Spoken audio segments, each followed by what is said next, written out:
This past Sunday, September 8th, 2024, Alistair Begg made a major announcement, and we're going to talk about that today.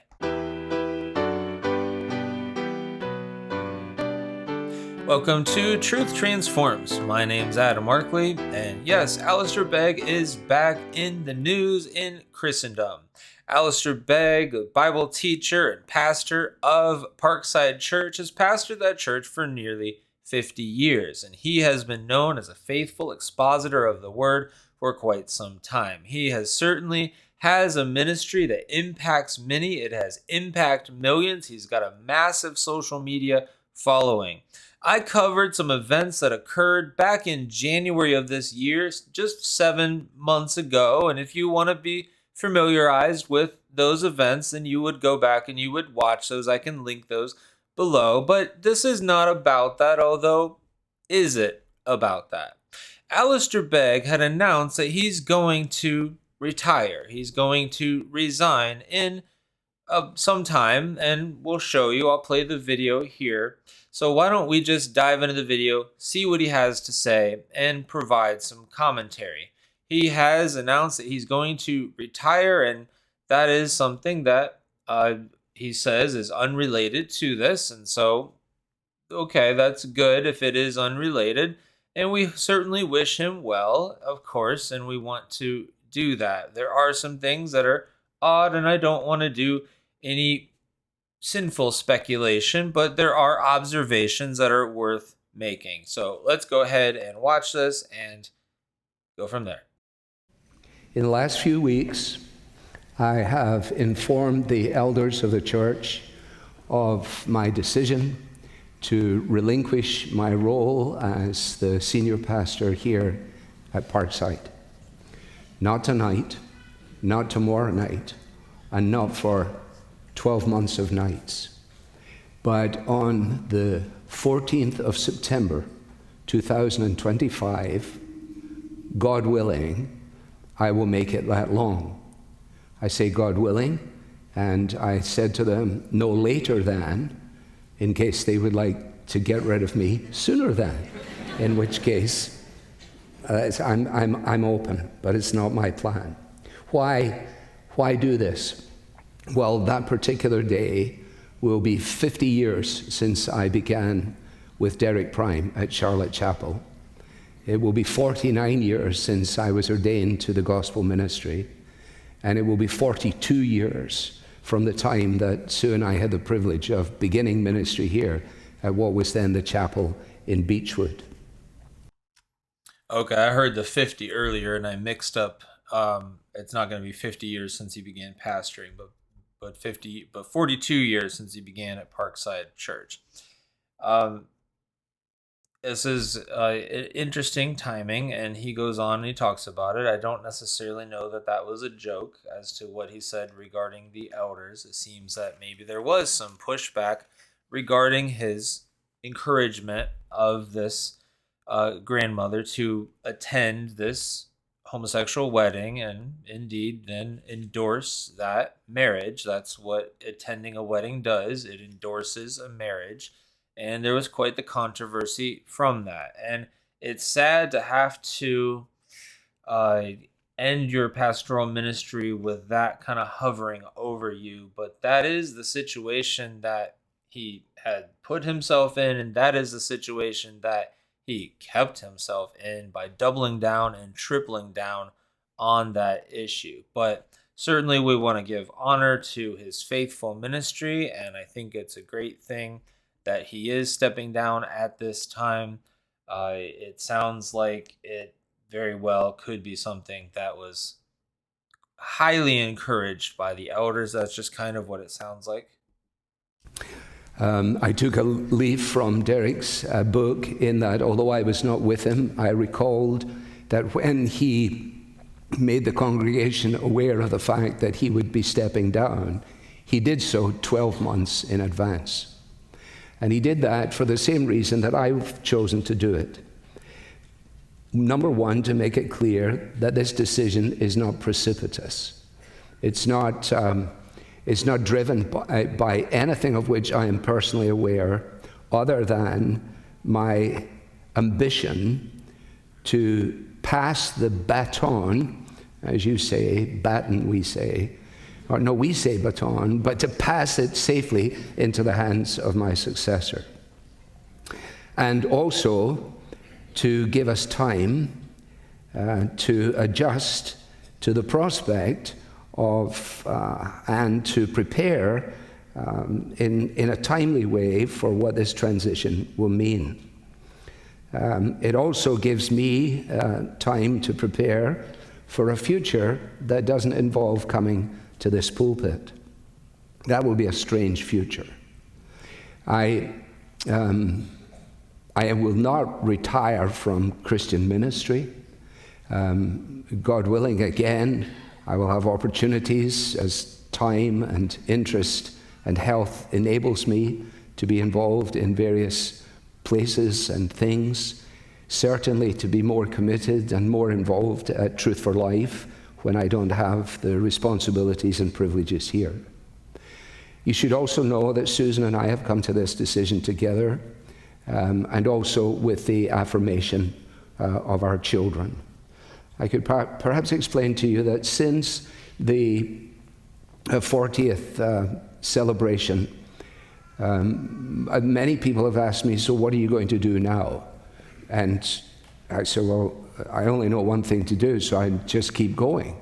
And they said, oh, well, that makes sense. I said, as long as I'm compos mentis, as long as I'm still learning, and so on and so on and so on. And somewhere in the last 12 months, when I was driving in my car, the thought came to mind, well, you're just thinking about that in relationship to yourself. What about the congregation? What will be best for the congregation? Because I've observed these kind of transitions. A lot of guys have stayed much longer than they should. Few fellows have gone sooner than they ought. And very, very few, it would seem to me, have been able to be successful in doing what we hope to do.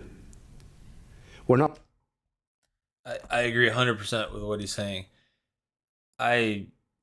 Feels like 12 months is a very short amount of time, unless they have, like, you're already preparing someone, right? I hope, because 12 months is an awful short amount of time to bring along a successor. Often, there's co-pastoring going on for some time at a large church like this, so that seems very, very rushed. It seems very, very rushed to be like, in 12 months, we're going to start to look for the pastor. We're going to determine. We're, of course, going to be spending lots of time in prayer, looking through resumes, all that.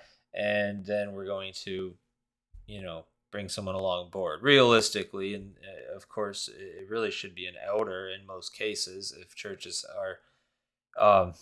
have good elders in that position. I don't know if that's going to be the case here, but that's just something I want to say. It just seems like a very short amount of time. While leaving our home, I hope, we look forward to deepening relationships that have been formed here over 4 decades. If it makes sense, I want to go when I don't need to go. I want to go when I don't want to go, if that even makes sense. Yeah, that does make sense. It's very important, and I tell young guys in ministry this, and I am long on record.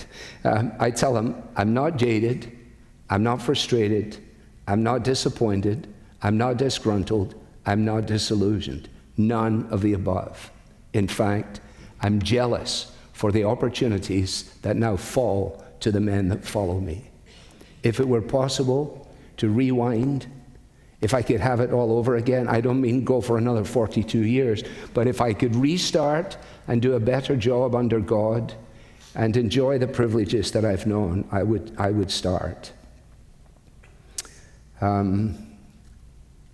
If it was possible, I would do that. Couple of things by way of close. There will be a time for farewells. This is not it. When I told you I had prostate cancer in 2007, I think you remember I said I got prostate cancer on March the X. I will have surgery at the clinic. This was only January or whatever it was. I said, so now you know, so now we're not talking about it. And we didn't talk about it. A few people did, very annoying people, but by and large, by and large. And so I'm telling you now, and from my perspective, we're not talking about it. We have 12 months. What are we going to do in the 12 months? Well, I invite you to join us as elders, praying for clarity and for unity as we seek to select a candidate to be my successor. We hope to do that in the time frame that I have established over these 12 months. God is sovereign in that, but that's our hope. And then as per our constitution, the elders would then bring forward a candidate to be my replacement, and the congregation, as per the constitution, would vote on the recommendation that came. That will come along the way, and it is quite a prospect, and it is a great privilege to be involved together at this time in this church, and to realize that God has plans that far extend our ability to even conceive. And so that's what's been on my heart, and now I've got it not off my heart but out of my mouth. I feel a measure of relief, and I think we should just remind ourselves of how good God is and has been from generation to generation, and we'll stand and sing.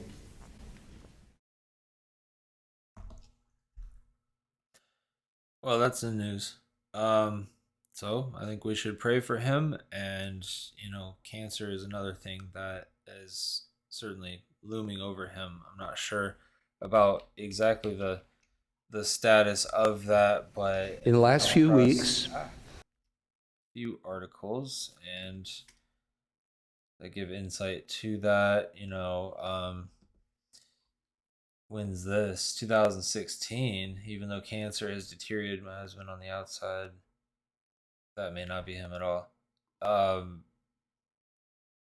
Why is this happening? Cancer support dinner. This is this was this year. I read that somewhere. Well, 2023. Prolonged suffering has a way of undermining confidence. At some point in our lives, most of us have been tempted to ask, why is this happening to me? Message of encouragement from Alistair Begg. Okay, well, that's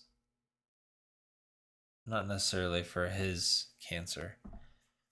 But that could very well be related to this as well. It's hard to know, but that's something that has happened. There's the news. Well, thanks for watching. You've been watching Truth Transforms. If you're new here, take a look around the channel. Consider subscribing, liking this.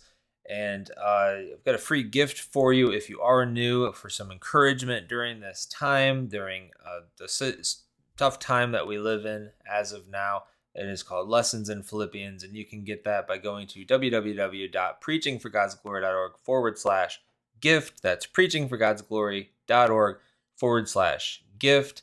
It is also linked down in the description.